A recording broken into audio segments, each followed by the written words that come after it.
Queen's Indian defense, Kasparov variation, Petrosian variation, main line, 6.cx d5 nx d5 7.e3. Balanced, neither player ever had an advantage. That game was pretty competitive. Black played better than white in the opening. That was a well-fought middle game that black got the better of. Opening with the queen's pawn. The Indian game begins by controlling the important e4 square with the knight, rather than a pawn. By taking control of the crucial d5 square and creating a space on which the knight can move to c3 without obstructing the c-pawn, move c4 helps to create a strong center. The move e6 creates a line for the dark squared bishop, sets up a rapid castle, and prepares to push a pawn to d5 and recover the piece if it is taken. Nf3 develops toward the center, putting pressure on the e5 square and adding another defender to the d4 pawn.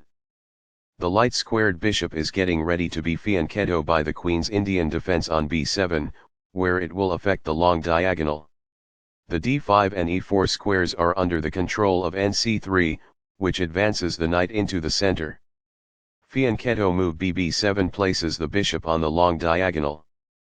a3 controls the b4 square, stopping black's normal plan of pinning the c3 knight with bb4. As it moves into the center, d5 engages the c4 pawn in combat.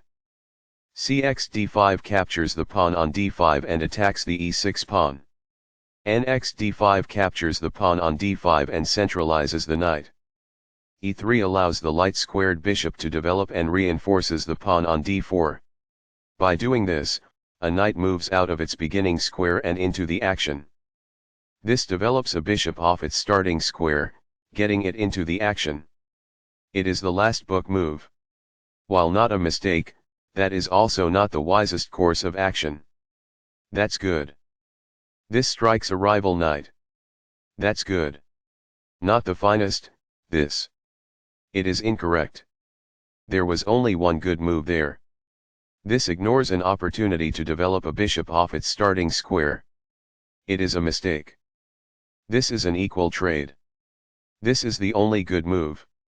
It is a great move. Backs off. It is ideal. This develops a bishop off its starting square, getting it into the action.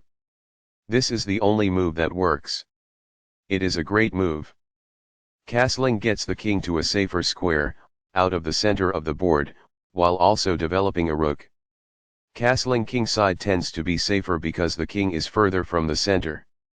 This threatens to take an open file with the rook. It is best. Castling gets the king to a safer square, out of the center of the board, while also developing a rook. Castling to the same side of the board as the opponent avoids some of the attacking associated with opposite side castling. This is the only good move. This stops the opponent from being able to take an open file with the rook.